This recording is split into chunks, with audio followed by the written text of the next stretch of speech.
समय चलता रहता है, जीत और हार लगे रहते हैं, लेकिन किसी ने क्या खूब कहा है, जीतने का मजा तभी आता है जब सब आपके हारने का इंतजार कर रहे हो।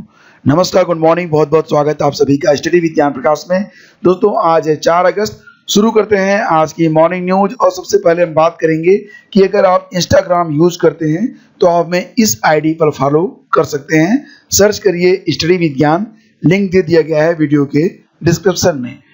तो बात करेंगे, देश ने कोरोना वायरस से बुरी तरह प्रभावित अमेरिका, ब्राजील और पेरू को भी अब पीछे छोड़ दिया है। केंद्रीय स्वास्थ्य मंत्रालय के अनुसार देश में सोमवार को 52,972 नए संक्रमित मिले हैं। वहीं पर अमेरिका में 47,511, ब्राजील में 25,800 और पेरू में 21,558 लोगों में वायरस की पुष्टि हुई है। लगातार 5वें दिन देश में 50,000 से अधिक मरीज मिलने से कुल मरीजों का आंकड़ा अब 18 लाख से अधिक हो गया है, जबकि 771 मरीजों की मौत हो गई है। और इसी के साथ मृतकों का जो आंकड़ा है वो 38,135 के पार हो गया है। और ये हाल तब है जब पिछले 5 दिनों में सबसे कम सैंपल की जांच हुई है। और केंद्रीय माध्यमिक शिक्षा बोर्ड यानी कि सीबीएसई कंपार्टमेंट परीक्षा से पहले छात्रों की राय जानेगा। कोरोना के चलते मुख्य परीक्षा की तरह कंपार्टमेंट परीक्षा को लेकर भी असमंजस की स्थिति बनी हुई है। और इन परिस्थितियों में बोर्ड छात्रों की राय जानकर उन्हें ग्रेस मार्क के जरिए पास कर सकता है। तो बोर्ड की ओर से छात्र छात्राओं को अपना पक्ष रखने के लिए 1 सप्ताह का समय दिया जाएगा। कोरोना के चलते देश भर में अक्टूबर से पहले कंपार्टमेंट परीक्षा के हालात नहीं बन रहे हैं। ऐसे में 10वीं और 12वीं के छात्रों का 1 साल खराब हो जाएगा। तो 10वीं में कंपार्टमेंट में आने वाले बच्चे 11वीं में नामांकन नहीं करवा पा रहे हैं। उधर कुछ छात्रों ने कोविड-19 संक्रमण के खतरे के मद्देनजर कंपार्टमेंट परीक्षा न करवाकर ग्रेस मार्क देकर रिजल्ट जारी करने की मांग की है। तो जो विकल्प दिख रहे हैं बस उसी का उपयोग अब किया जाएगा। और इसी के साथ अभ्यर्थी जो कि बीईओ और बीएड के हैं वो लोग परीक्षा को स्थगित करवाने के लिए वर्तमान हालात में प्रयासरत हैं। अब अभ्यर्थियों ने राज्यपाल से गुहार लगाई है।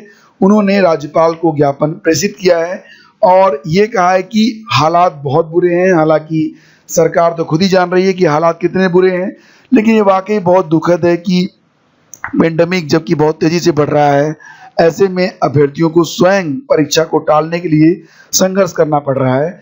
ये बात स्वतः संज्ञान में लेने योग्य थी और परीक्षा को टाल ही देना था, लेकिन नहीं। उसके बावजूद भी जो अभ्यर्थी हैं वो लगातार बीईओ और बीएड परीक्षा स्थगित करने के लिए प्रयासरत हैं। अगर आप ट्विटर यूज करते हैं या फिर आप सोशल मीडिया पर हैं तो आपको पता चल रहा होगा कि इस समय अभ्यर्थी जी जान से लगे हुए हैं कि परीक्षा जो होनी है 9 अगस्त को बीएड और 16 अगस्त को बीईओ की, वो परीक्षा अभी कुछ समय के लिए टाल दी जाए, तब तक जब तक संक्रमण का जो ये स्पीड है, जो दौर है, थोड़ा कम नहीं हो जाता है। तो जैसा कि आप लोग जानते हैं कि लगभग कुल 5.5 लाख के आसपास बीईओ में और 4.25 लाख के आसपास बीएड में जो अभ्यर्थी वो शामिल होने वाले हैं। और साथ ही साथ बहुत सारे अभिभावक भी बाहर निकलेंगे।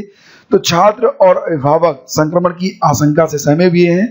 तो ऐसे समय में युवा मंच के संयोजक राजेश सचान, इंकबाली नौजवान सभा यानी कि इनोस ने भी 9 अगस्त को बीएड और 16 अगस्त को प्रस्तावित बीईओ प्रारंभिक परीक्षा को टालने की मांग की है। और जो बीएड के परीक्षा केंद्र हैं वो 100-200 किलोमीटर की दूरी पर बनाए गए हैं। तो ऐसे में जो अभ्यर्थी हैं वो सवाल भी कर रहे हैं कि इतनी दूरी, हालांकि 8 और 9 को छूट मिल गई है, जो परिवहन होगा वो चलता रहेगा, लेकिन फिर भी जो अभ्यर्थी वो मांग कर रहे हैं कि परीक्षा को ही टाला जाए। खंड शिक्षा अधिकारी यानी कि बीईओ परीक्षा टालने को अभ्यर्थियों ने एक मुहिम छेड़ दी है।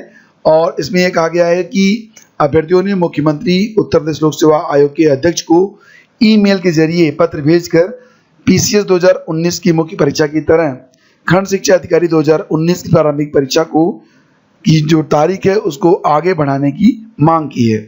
आयोग ने अभी तक परीक्षा को लेकर कोई भी निर्णय नहीं लिया है। संयोग है कि लॉकडाउन में शनिवार और रविवार को 3 परीक्षाएं स्थगित की जा चुकी हैं, लेकिन बीएड और बीईओ को लेकर अभी भी असमंजस है। असमंजस इसलिए है कि आयोग तो कह रहा है कि परीक्षा करवा रहे हैं, लेकिन अभ्यर्थी कह रहे हैं कि परीक्षा टाली जाए और अभ्यर्थियों को उम्मीद है कि परीक्षा टलेगी, इसलिए असमंजस की स्थिति अभी बन रही है। तो जैसा कि आप लोग जानते हैं कि खंड शिक्षा अधिकारी 2019 के तहत कुल 309 पद हैं और इसके लिए कुल 5,28,000 से अधिक लोगों ने आवेदन किया है। विज्ञापन आया था 12 दिसंबर 2019 को और अब 16 अगस्त को परीक्षा जो है वो प्रस्तावित है। 12 साल के बाद बीईओ की भर्ती आई है। इसके पहले 2007 में इस पद की भर्ती निकली थी और 2007 का जो क्वेश्चन पेपर है वो आपको मिल जाएगा हमारी वेबसाइट studyvigyanprakash.com पर। तो अगर आप चाहें तो डाउनलोड करके देख सकते हैं कि किस प्रकार के प्रश्न पूछे गए थे। कोरोना से बचने के लिए मांगे मनपसंद सेंटर, अभ्यर्थन वापस लेने के लिए आवेदन से संतुष्ट नहीं अभ्यर्थी। तो जैसा कि आप लोगों ने देखा होगा कि इसमें यूपीपीएससी की वेबसाइट पर अगर आप विजिट करेंगे तो वहां पर अभ्यर्थन वापस लेने का कॉलम दिया गया है, यानी कि जो अभ्यर्थी अगर चाहें तो RO 2016 और यूपीपीसीएस 2020 की प्रारंभिक परीक्षा से अपना अभ्यर्थन वापस ले सकते हैं। इसके लिए लिंक इस समय एक्टिवेट है और यहाँ पर जो अभ्यर्थी हैं वो ये मांग कर रहे हैं कि अभ्यर्थन वापस लेने वाला मैटर नहीं है, आप लोग मनपसंद सेंटर दीजिए ताकि इस पेंडेमिक के दौर में बहुत अधिक दूर न जाना पड़े। तो RO की जो परीक्षा है आप लोग जानते हैं, ये परीक्षा पहले 27 नवंबर को हुई थी, लेकिन परीक्षा में धांधली का आरोप लगाकर, मतलब ये आरोप तो लगा ही था और बाद में इस परीक्षा को आयोग ने कैंसिल कर दिया था क्योंकि मामला न्यायालय में गया था और आयोग ने प्रारंभिक परीक्षा को निरस्त कर दिया था। नए सिरे से परीक्षा जो है करवानी है और ये परीक्षा अब 13 सितंबर को प्रस्तावित है और आवेदन जो थे RO के लिए वो 4 साल पहले लिए गए थे। अब परीक्षा कब है? 13 सितंबर को। और इसी के साथ जो यूपीपीसीएस के अभ्यर्थी हैं वो अक्टूबर माह में उनकी परीक्षा होनी है। तो यहाँ पर लिंक एक्टिवेट कर दिया गया है आयोग की वेबसाइट पर कि जो अभ्यर्थी चाहें वो अपना अभ्यर्थन वापस ले सकते हैं, लेकिन इससे कोई खास फायदा होने वाला नहीं है। और अभ्यर्थी जो है वो ये मांग कर रहे हैं कि अभ्यर्थन वापस लेने वाला नहीं, आप परीक्षा केंद्र, मनपसंद परीक्षा केंद्र अगर देना है तो दीजिए। तो ऐसी मांग की जा रही है। और उत्तराखंड के युवाओं के लिए 2000 से ज़्यादा नौकरियां आई हैं और इसके लिए आपको आवेदन करना होगा होप पोर्टल पर जाकर। पोर्टल है hope.uk.gov.in और ये जो पोर्टल है उसका उद्घाटन किया गया था मुख्यमंत्री त्रिवेंद्र सिंह रावत के द्वारा 13 मई को। और यहाँ पर मैं आपको बता दूं कि जो अभ्यर्थी इंजीनियरिंग, फार्मा, कॉमर्स, स्नातक और पीजी हैं, 10वीं और 12वीं पास है, उनके लिए भी यहाँ पर अवसर है।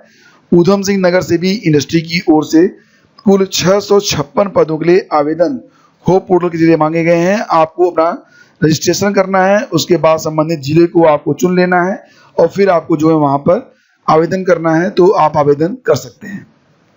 देहरादून में 156 पदों पर जो आवेदन मांगे हैं उसमें होटल इंडस्ट्री में भी युवाओं की जरूरत को दर्शाया गया है। नैनीताल में 252 पदों में मशीन ऑपरेटर के 250 और इलेक्ट्रिकल इंजीनियरिंग के 2 पदों के लिए आवेदन मांगे गए हैं। और राज्य के बाकी जिलों में सिर्फ टिहरी से ही नौकरी की डिमांड होप पोर्टल पर आई है।